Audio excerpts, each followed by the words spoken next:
Is this gutter language of President Duterte something that is acceptable to most of his followers?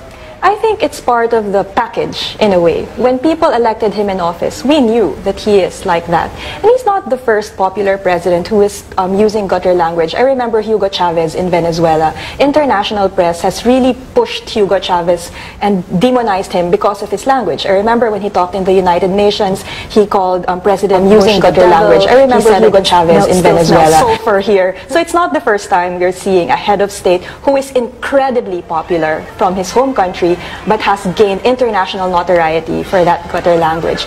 But the reason why it's accepted is because it's part of his narrative. His narrative is, I will stand up for you, I will fight against bullies, and this is how I do that. It's a coarse political language, but it's very much part of the story of being a strong leader. But what is the effect of that to the public in general? For example, is this something that the public would think is okay and something that they can emulate?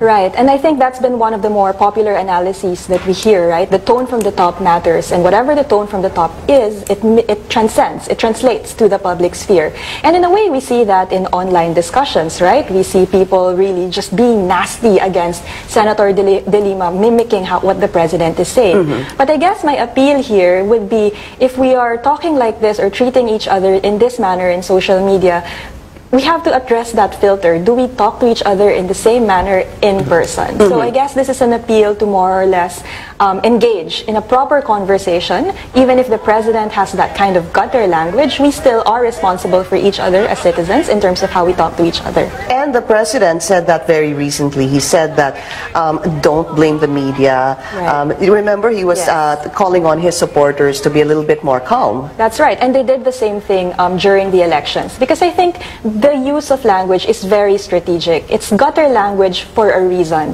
So in a way, if his supporters are just doing that to basically express frustration or demonize a particular politician, we always have to ask the question, what's the end game? How does it contribute to our democracy when we say these things?